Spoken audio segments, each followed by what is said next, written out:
Okay, just to confirm, आवाज and video clear है सबको? हाँ। परफेक्ट। तो हम क्या देख रहे थे? हम देख रहे थे कंप्यूटेशनल बेसिस, राइट? तो हमने देखा कि सिंगल क्यूबिट के लिए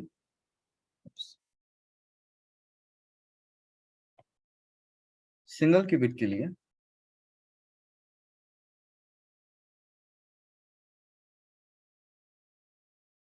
सिंगल क्यूबिट के लिए जो हमारे पास बेसिस है, कंप्यूटेशनल बेसिस है, वो ये है। टू क्यूबिट सिस्टम के लिए जो बेसिस है वो हमारे पास ये है, 0 1 1 0। सॉरी, इसको मैं आगे लिखता हूँ, क्रोनोलॉजिकल ऑर्डर में लिखते हैं, ज्यादा आसान होगा। 0 0 0 1 1 0 1 1। और सिमिलरली देख सकते हो कि अगर 3 क्यूबिट पे हम जाएं तो हमें जो कंप्यूटेशनल बेसिस मिलेगा वो ये मिलेगा। हमें अब 0 0 0 0 0 1 0 1 0 0 1 1 1 0 0 1 0 1 1 1 0 1 1 1। ओके, तो ये मिलेगा। तो यहाँ पे एक चीज नोटिस करने वाली बात है कि सिंगल क्यूबिट, एक क्यूबिट अगर है तो वो कितने स्टेट्स को रिप्रेजेंट करता है? वो 2 स्टेट्स को रिप्रेजेंट करता है, राइट? मतलब हम बोल सकते हैं कि वो 2 यूनिट्स ऑफ इंफॉर्मेशन को रिप्रेजेंट करता है। 2 units of information.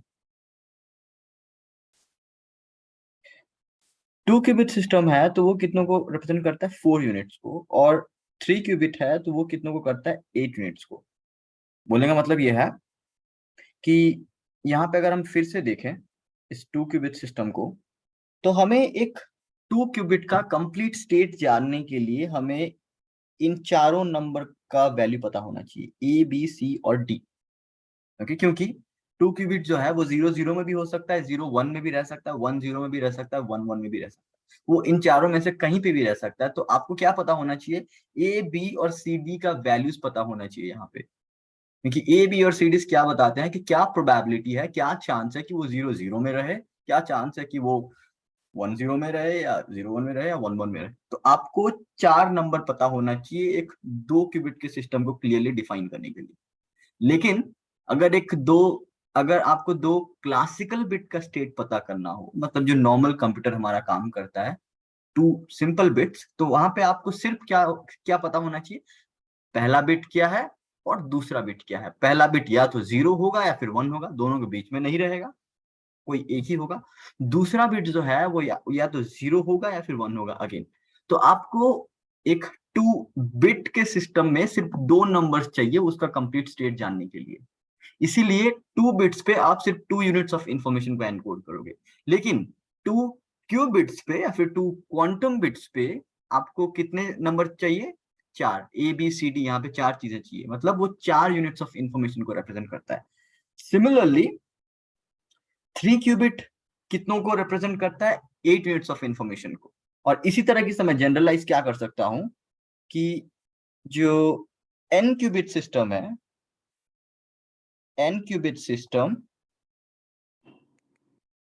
represents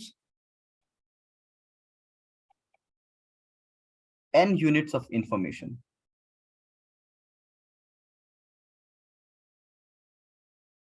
Okay, sorry. Won't it be 2 to the power of n? Exactly. That was my mistake. Yeah. Whereas a N-bit system represents N units of information. तो यहाँ पे बात आती है quantum advantage की। तो यही है वो क्वांटम एडवांटेज जिसकी वजह से पूरा दुनिया पागल है क्वांटम कंप्यूटर बनाने के लिए। क्योंकि बहुत ही कम बिट्स में आपको बहुत ज्यादा इंफॉर्मेशन मिलता है, राइट? और अगर आप 300 क्यूबिट बना लो, 300 क्यूबिट्स, मतलब आपको स्टेट्स कितने मिल जाएंगे? 2 to the power 300। और 2 to the power 300 sufficient states हैं पूरा यूनिवर्स को डिस्क्राइब करने के लिए। पूरे यूनिवर्स में सारे एटम्स वगैरह को आप जोड़ोगे तो अराउंड 2⁻³ होंगे। ठीक है, तो इसलिए क्योंकि यूनिवर्स बहुत कॉम्प्लेक्स है और इसमें बहुत सारे एंटिटीज हैं, आपको एक ऐसा कंप्यूटर चाहिए जो बहुत सारे स्टेट्स को रिप्रेजेंट कर पाता हो, बहुत ज्यादा इंफॉर्मेशन को एनकोड कर पाता होगा। ठीक है, हमें क्लासिकल में अगर वो करना होगा तो क्लासिकली हमें कितने बिट्स चाहिए होंगे, हमें 2⁻³ बिट्स चाहिए होंगे। ठीक है, जो कि हम नहीं कर सकते। लेकिन क्वांटम में हमें क्या करना पड़ेगा, हमें 300 बिट्स चाहिए होंगे। ठीक है, थ्री क्वांटम मतलब 300 क्यूबिट्स चाहिए होंगे। अब ऐसे में कोई ये सवाल पूछता है कि इसका मतलब यह है कि अगर आप 300 क्यूबिट वाला एक क्वांटम कंप्यूटर बना दिए तो आप कुछ भी कर सकते हो, इसका मतलब? भाई नहीं। यहाँ पे मैं जब 300 क्यूबिट बोलता हूँ, मैं यहाँ पे लिखता हूँ ये चीज, ज्यादा मतलब बनेगा। A 300 qubit system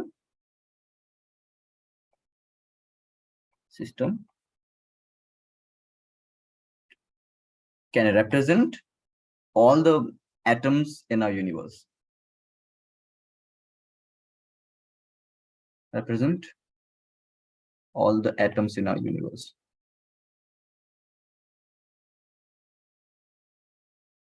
अब देखो, हाल ही में आईबीएम जो है, आईबीएम क्वांटम कंप्यूटर बनाने में भी साबित सबसे आगे है। उसके पास कुछ 422 क्यूबिट्स का सिस्टम है।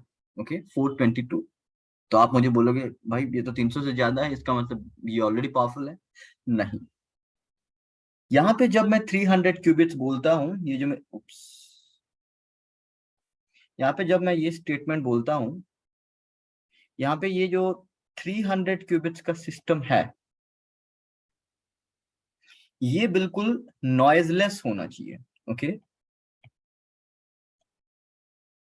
इसमें एरर करेक्शन हो पाना चाहिए, क्योंकि हम जितना भी कंप्यूटेशन करते हैं हमारे कंप्यूटर में बिट्स के ऊपर, वहां पे एरर ही एरर होते हैं। हर जगह पे कुछ ना कुछ कंप्यूटेशनल एरर होगा, कभी 0 1 बन जा रहा होगा, कभी 1 1 बन जा रहा होगा, कुछ भी हो सकता है। लेकिन हमारा जो एरर करेक्शन का मैकेनिज्म है वो इतना स्ट्रॉन्ग है कि वो वापस से चीजों को ठीक कर देता है। लेकिन क्वांटम में एरर करेक्शन अभी बिल्कुल बेबी स्टेज में है। तो हमें इन 300 क्यूबिट्स को खाली मतलब एम्प्लॉय करने से काम नहीं बनेगा। हमें क्या करना पड़ेगा, हमें एरर करेक्शन भी इंप्लीमेंट करना पड़ेगा, ताकि हम सारे नॉइस को क्या कर सकें, मिटिगेट कर सकें, सारे नॉइस को हम कैंसिल कर सकें। प्लस बहुत ही एक्यूरेट ऑपरेशंस होने चाहिए, मतलब उन क्यूबिट्स को फिर तो आप कुछ कुछ करके मैनिपुलेट करोगे, एडिशन मल्टीप्लिकेशन हर चीज के लिए, तो आपके जो ऑपरेशंस भी हैं, ठीक है, operation should be high Fidelity, should be of high Fidelity. High Fidelity मतलब वेरी हाई क्वालिटी।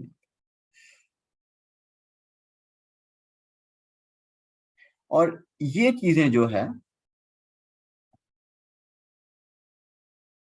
ये अभी तक हमारे पास अवेलेबल नहीं है। लोग इन पे काम कर रहे हैं, पर there is still a long way to go. और इस वजह से हमें मतलब अभी सिर्फ 300 क्यूबिट से काम नहीं चलेगा, हमें लाखों में क्यूबिट्स चाहिए, या मैं कहूं मिलियंस में क्यूबिट चाहिए। क्यों? क्योंकि मिलियंस क्यूबिट अगर आपके पास होंगे, तब आप बोल सकते हैं कि उनमें से 200 या 300 क्यूबिट अच्छे से काम कर रहे होंगे। हम हमें जब भी एरर घटाना होता है, हम क्या करते हैं, हम बहुत सारी चीजों पे काम करते हैं, ताकि उनमें से कुछ चीजें ऐसे हों जो बहुत अच्छे से काम करें। तो एरर सप्रेस करने का एक बहुत अच्छा तरीका क्या माना जाता है, इसलिए एरर करेक्शन का एक बहुत अच्छा तरीका माना जाता है रिडंडेंसी। मतलब हम 300 क्यूबिट का अगर हमें क्वालिटी ऑपरेशन चाहिए तो हम क्या करेंगे, हम 3 लाख क्यूबिट लेंगे या फिर 3 मिलियन क्यूबिट लेंगे। ठीक है, और फिर हम ऐसा करेंगे कि हर 1000 क्यूबिट में एक क्यूबिट मेरा अच्छा काम करता हो। ठीक है, उसको हम कई बार, मैं यहाँ पे थोड़े से ऊपर ऊपर से बोल रहा हूँ, बट जस्ट मैं ओवरव्यू के लिए, हम यहाँ पे बोलते हैं वो जो अच्छे से काम करते हैं फाइनली उनको हम बोलते हैं लॉजिकल क्यूबिट्स। और उनके लिए जो एक्स्ट्रा क्यूबिट्स हमें चाहिए होते हैं, वो उनको हम बोलते हैं फिजिकल क्यूबिट्स। तो जब एक रियलिटी में क्वांटम कंप्यूटर बनेगा या फिर बन रहा है, वो उसमें क्या होगा, उसमें हजारों फिजिकल क्यूबिट्स होंगे। फिजिकल क्यूबिट्स मतलब नॉर्मल आप एक एक करके एक एक क्यूबिट्स बनाओगे, और उनमें से कुछ क्यूबिट्स ऐसे होंगे जो लॉजिकल क्यूबिट्स का काम करेंगे, मतलब जो जिस पे ऑपरेशन हो रहा होगा, जिन पे एरर्स नहीं आएंगे। ठीक है, तो फिजिकल क्यूबिट्स आपको हजारों में चाहिए। ठीक है, मैं इसको ऐसे लिखता हूँ मिलियंस में, ये चाहिए आपको मिलियंस में, ताकि आप लॉजिकली कितना क्यूबिट ऑपरेट करा सको, हजारों क्यूबिट। तो अभी ये कहां से पॉसिबल होगा, ये एरर करेक्शन के थ्रू पॉसिबल होगा। मतलब अगर आपको 1000 क्यूबिट वाला काम करवाना है तो आपको 1 मिलियन क्यूबिट्स लेने पड़ेंगे और फिर 1 मिलियन क्यूबिट पे एरर करेक्शन करना पड़ेगा। ओके, तो ये है आइडिया कंप्यूटेशनल बेसिस का, और कैसे कंप्यूटेशनल बेसिस आपके लिए एडवांटेजियस, मतलब कैसे मतलब कंप्यूटेशनल बेसिस आपको एक क्लियर आइडिया देता है कि क्वांटम कंप्यूटर के पास क्या ऐसा एडवांटेज है जो क्लासिकल कंप्यूटर के पास नहीं है। ओके, कोई सवाल यहाँ पे?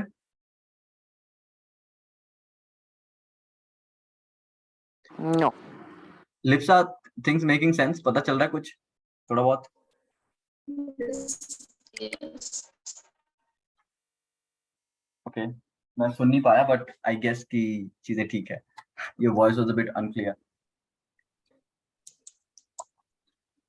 Yeah, I said, yeah, it's completely like I could understand. Perfect, ठीक है। अब हम जाते हैं अगले पड़ाव पर, लेकिन टाइम कितना है हमारे पास अभी? I guess 15 more minutes. हम जल्दी खत्म कर देते हैं जूम का डेडलाइन से पहले ही। तो नेक्स्ट जो चीज मैं डिस्कस करना चाहूंगा वो होगा, हमने देखा कि अभी क्यूबिट्स कैसे बने हैं, क्यूबिट्स कैसे दिखते हैं मैथमेटिकली। नेक्स्ट हम देखेंगे कि क्यूबिट्स को हम चेंज कैसे करें।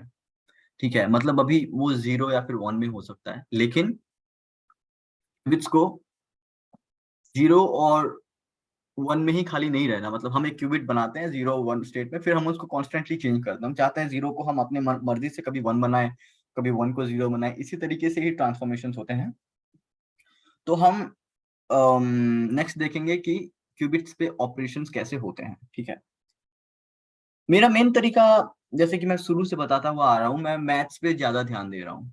ओके, और मैं हर चीजों को ये इनर प्रोडक्ट, आउटर प्रोडक्ट और टेंसर प्रोडक्ट के एप्लीकेशन के हिसाब से ही दिखा रहा हूँ। जैसे यूजुअल कोर्स में होता है, पहले क्वांटम स्टेट्स के बारे में बता देते हैं, फिर क्वांटम गेट्स और ऑपरेशन। मैं वैसे नहीं बता रहा हूँ, मैं धीरे धीरे लॉजिकल कनेक्शन बिल्ड कर रहा हूँ। तो अभी जो हम नेक्स्ट स्टेप में देखेंगे ट्रांसफॉर्मेशंस कैसे होते हैं क्यूबिट पे, वो हम टेंसर प्रोडक्ट और आउटर प्रोडक्ट के तौर पे ही देखेंगे, मेनली आउटर प्रोडक्ट के रूप में ही देखेंगे। पर वहां पे जाने से पहले मैं एक छोटा सा यहाँ पे आप लोगों को टास्क देना चाहूंगा। इंटरेस्टिंग टास्क है कि मैंने यहाँ पे बोला कि जो कंप्यूटेशनल बेसिस है 0 और 1 का, वो एक क्यूबिट के स्टेट को बहुत अच्छे से रिप्रेजेंट करता है। ठीक है, तो हमने यहाँ पे देखा कंप्यूटेशनल बेसिस के बारे में, राइट? पर क्या कंप्यूटेशनल बेसिस ही एक अकेला बेसिस है जो क्यूबिट को रिप्रेजेंट करता है? नहीं, एक और बढ़िया सा बेसिस है जो कंप्यूटेशनल बेसिस जैसा काम करता है। तो computational basis is not the only convenient basis.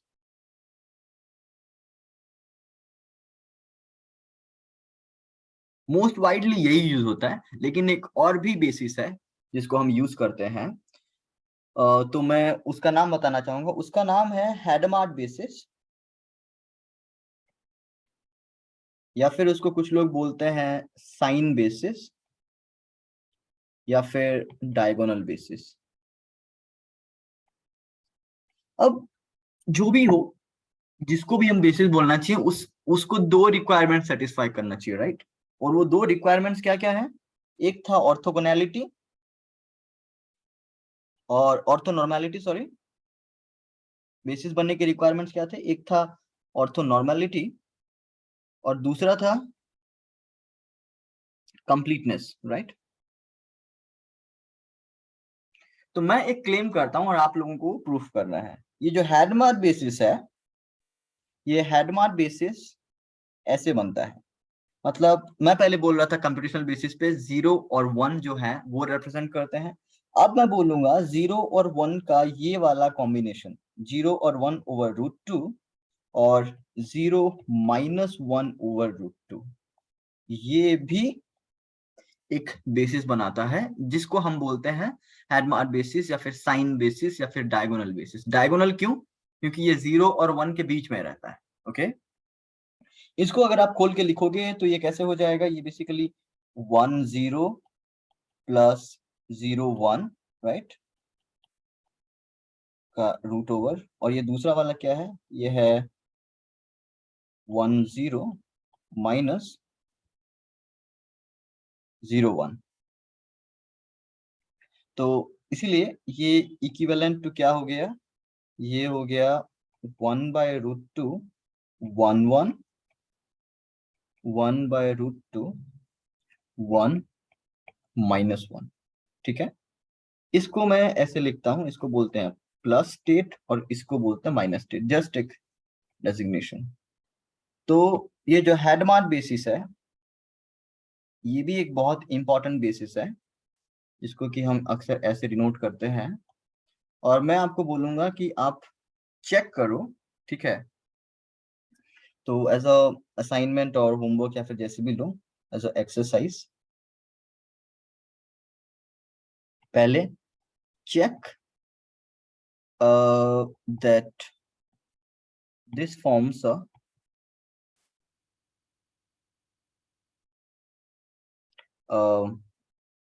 complete orthonormal basis, complete orthonormal basis। ठीक है, मतलब कि जो प्लस प्लस, सॉरी, मतलब ऑर्थोनॉर्मेलिटी और कंप्लीटनेस को सेटिस्फाई करे। दूसरा, डिस्कवर करना कि इसका जो 2 क्यूबिट बेसिस होगा वो क्या होगा। Discover the 2 qubit basis from 2 single qubit basis, from 2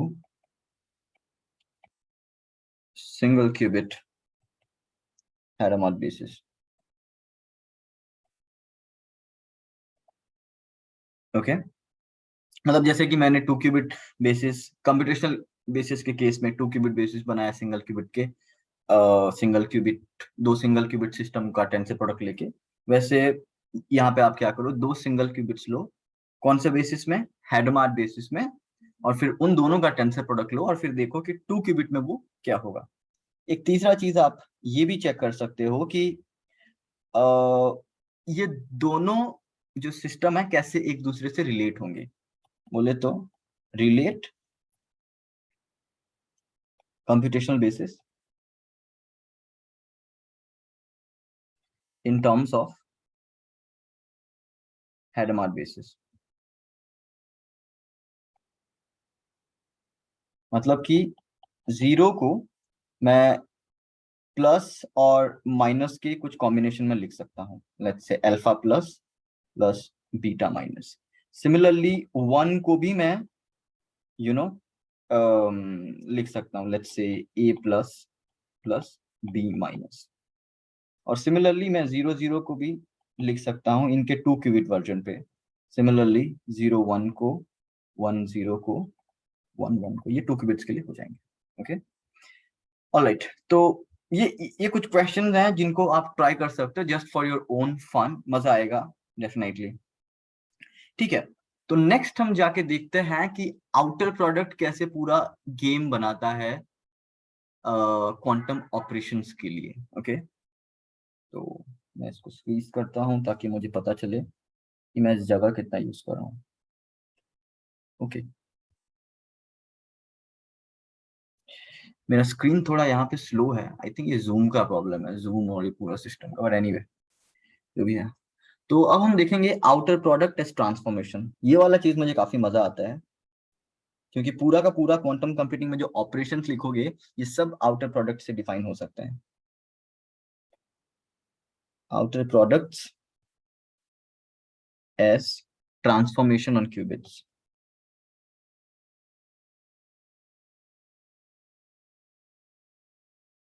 on qubits, okay.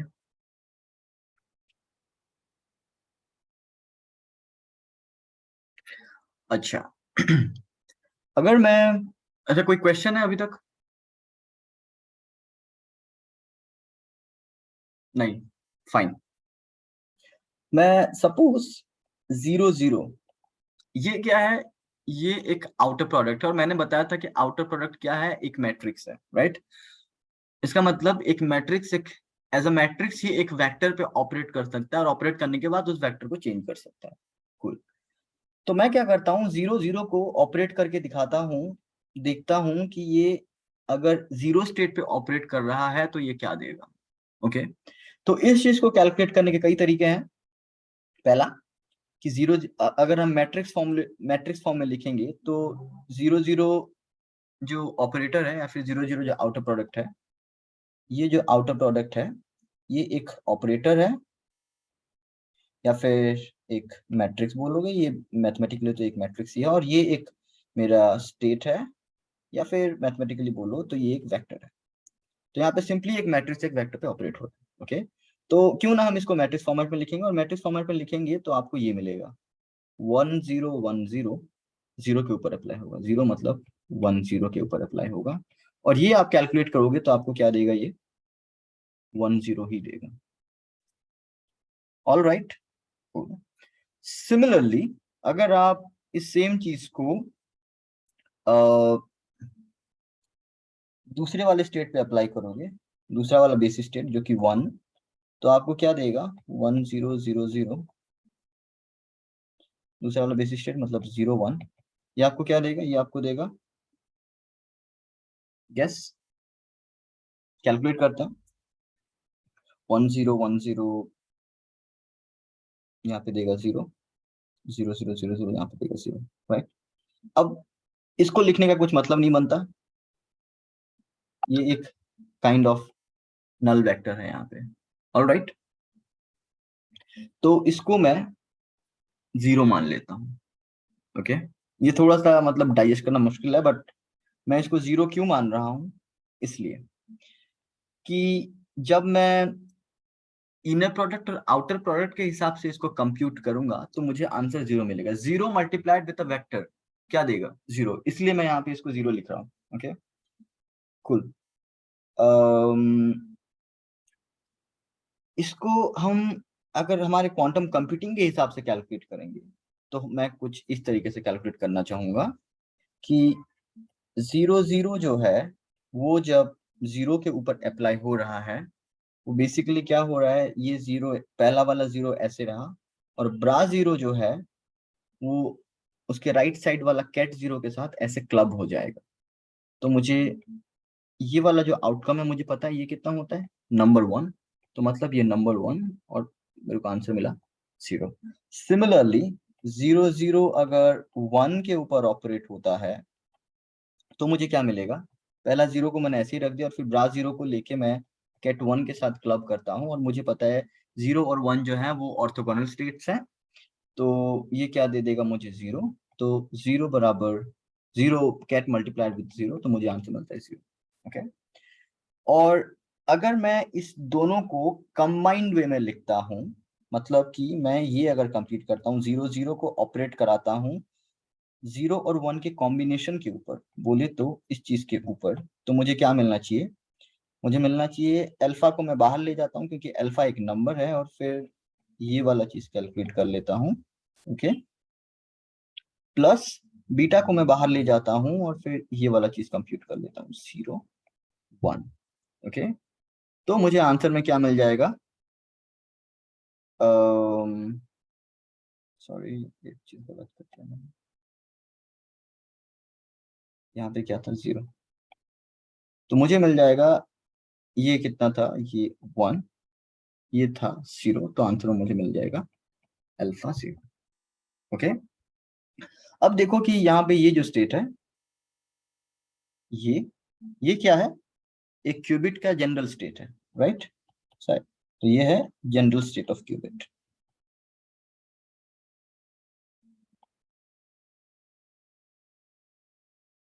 इसका मतलब जब भी 0 0 एक क्यूबिट के जनरल स्टेट के ऊपर अप्लाई होता है, वो क्या देता है, उस क्यूबिट का 0 वाले पार्ट को निकाल देता है, राइट।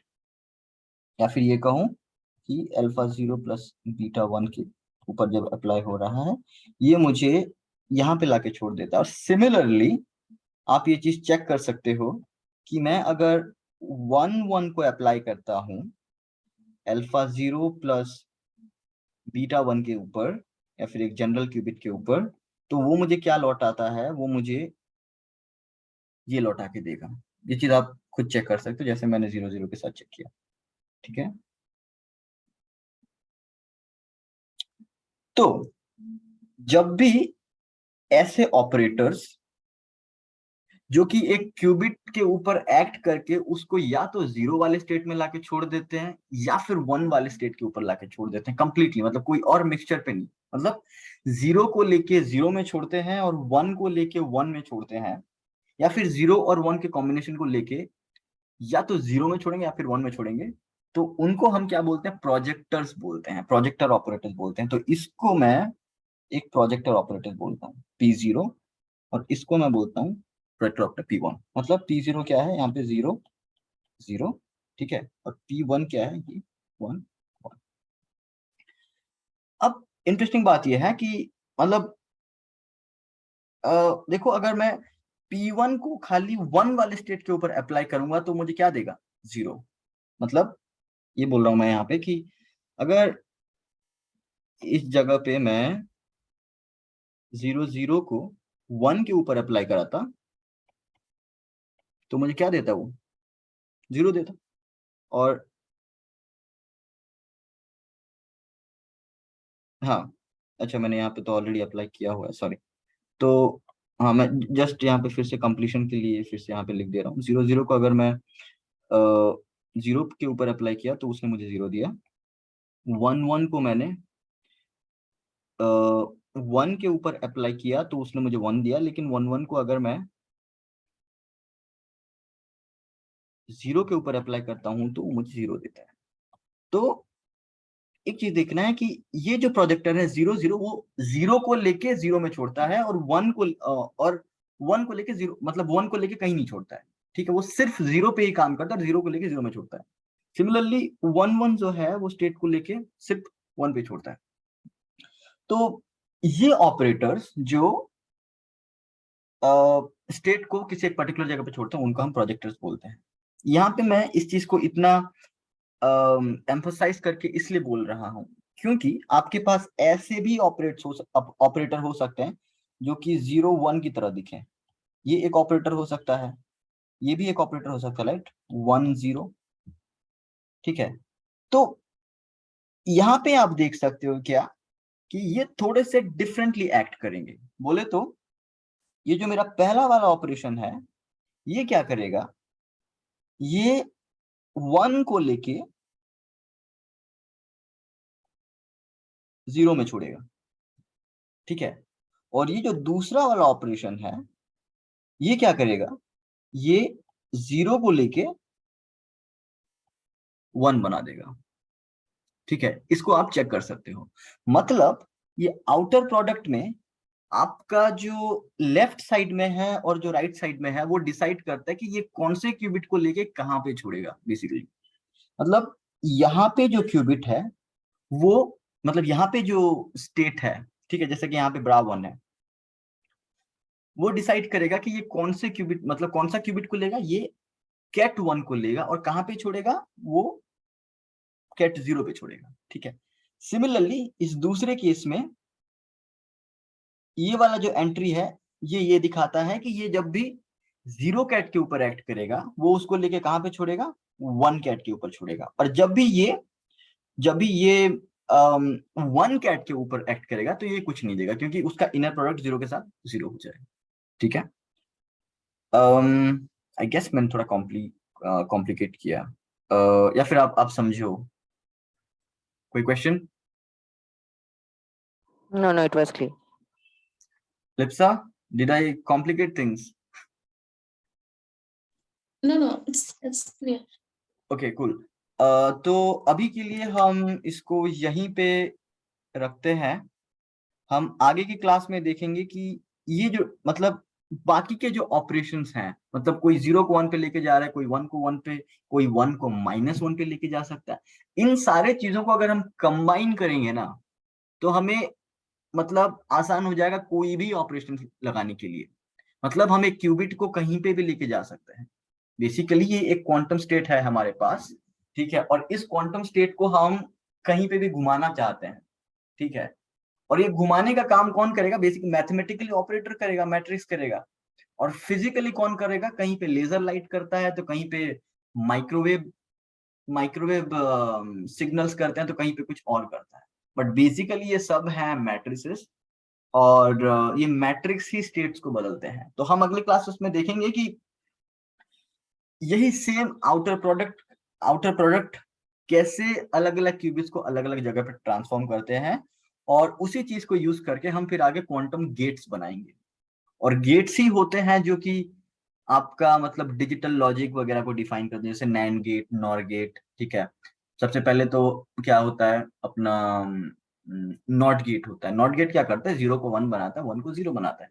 सिमिलरली हम क्वांटम नॉट गेट देखेंगे, ठीक है, और फिर बाकी के गेट्स भी देखेंगे क्वांटम के। और ये सब कुछ बिलीव मी किसके ऊपर बेस्ड है? ये सब कुछ बेस्ड है आउटर प्रोडक्ट्स के ट्रांसफॉर्मेशन के ही ऊपर।